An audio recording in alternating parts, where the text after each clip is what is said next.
Alright, today we will be building the Tamara Apocalypse. So this is the instruction manual, and how I usually do it is I don't have a rack organizer. I never really needed one ever since I started, but I have one of these things. So it's labeled A, B, C, D, E, F, G all the way up to P, but I think I'll need another one of this because there's a lot more runners in it. What I usually do is I just cut out everything in runner A, sand it, clean it, and throw it in here. Then runner B, C, so on and so forth. So let's get started.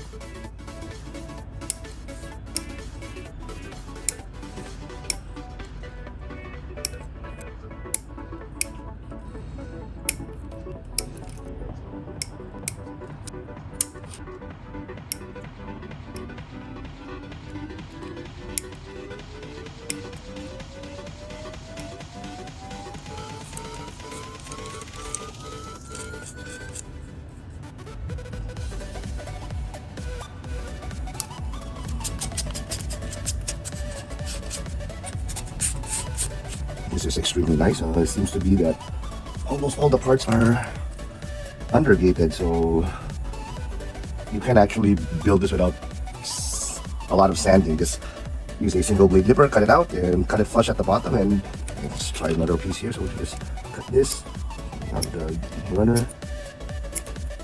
cut it flush like this, and flip it. Oh, there's a little bit there, but from the top you can't really see anything. That's the edge. Well, I still prefer to sand it a little, like so. Sand this to get rid of the flashing, and it's done. Oh, pretty easy. So yeah, the Chinese are listening to the customers better than Bandai.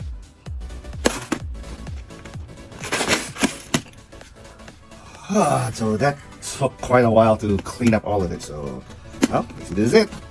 So A, B, C, D, E, F, G, H, I, J, K, L, M, N, O, P. And then the rest of this is R up to Z. These are the numerous R parts here. And well, there's a little bit of extra here. Apparently there's no W, X, Y. I don't know where it is. But basically, this pretty much took me 2 nights. Well, one thing I have to say with the undergates is that it does speed up cleaning time drastically. You don't have to file it per se, each and every nub, and then sand it. So see this one, I'll take this part here. There, if you can zoom it in so you can hear a little bit. There's still a bit of white here, which we can actually easily remove but by sanding it off. 2 different grits.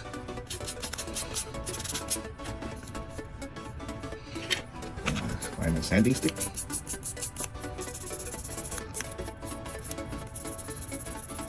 There. So with that little sanding, we're able to remove the white stress mark here. Same thing here, that well, that's not much more visible. You can see it from the underside, but don't really care. There's already the underside. You don't really see it. So again, the undergates do help speed things a lot when it comes to cleanup. Yeah, that's always a plus. But the gripe I have is here. There's some parts where I feel that the undergate is not that much appreciated out here, especially here on the hands, the hand parts here. Let's say this one. There's actually an undergate there on that little nub thing, which is a bit better just to have the sprue come out from the get-go, and then it's just 1 cut instead of 2 cuts to leave this little thing. So yeah, don't like that too much. So still, these are some of the hands, and the nubs are, well, that's a nub right there, that's a nub right there. Again, that's pretty easy enough to clean up. Just want to clean that up. File. 1 pass, 2 pass, 3 pass. And there we go. One more nub.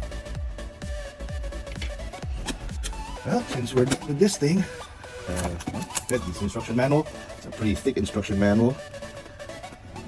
Well, remember when your teacher said to read the manual and follow the instructions? Apparently, I know this is on the box, but I only read this now. It's kind of stupid. Here, you can see that you actually have a runner holder built into the box. So that runner will slot into the slots of the box here. So let's get the box and then show you what we mean by that.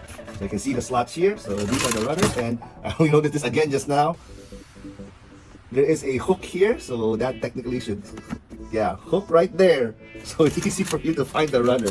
Well, again, remember kids, read and follow the instructions. So it's supposed to be like that, like that. So alphabetical order where you can easily ruffle and search through it. So yeah, okay, great. The Chinese do think of something better to make the experience a little bit better. So, no yet.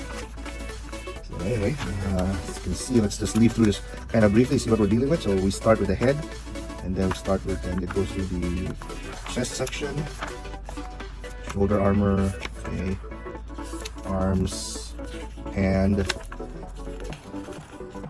So that's what the thing is, the view saber.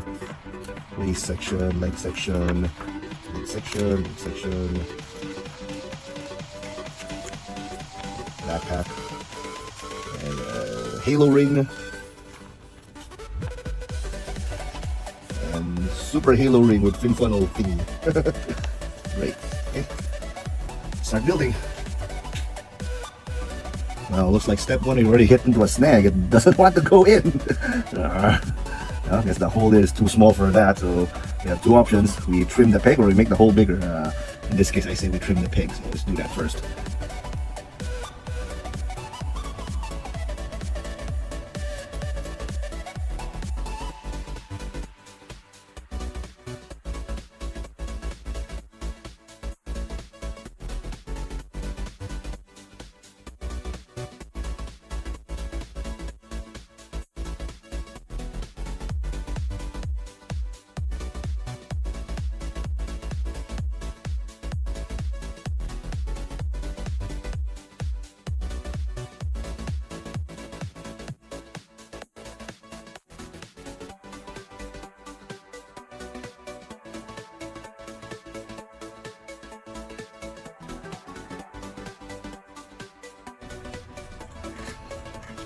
Alright, off the bat we see another problem here. It looks like that my inner frame was assembled in the wrong way.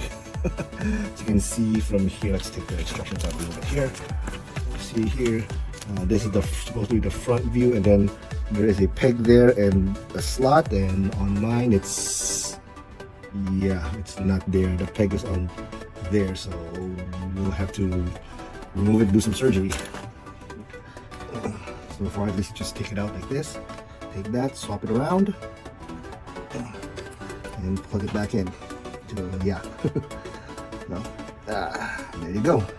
So off camera, I tried to do an assembly, and then of course it didn't fit quite well. So I'm wondering what in the world's going on, why is it like that. So yeah, that's probably why it's on backwards. So there you go. So this should be the correct one now.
Well, here she is, finally built and in all its radiant glory. It's kind of big, so can't really try to fit everything in frame. Zoom it out a bit. There, should be able to fit.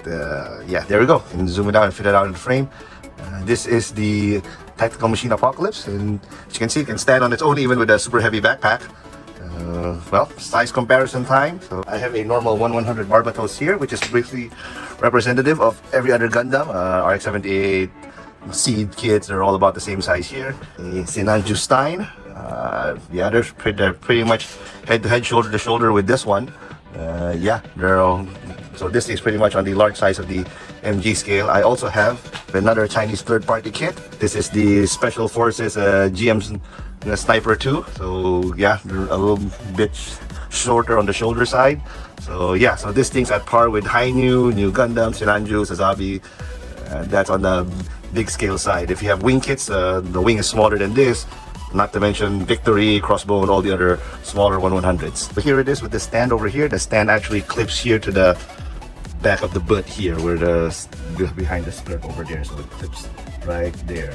You can lift the skirt up, and then these little slots. So these are the clear parts where you can take this out, take the funnels out, and then it'll stick like that. So we can have it displayed, all splayed out.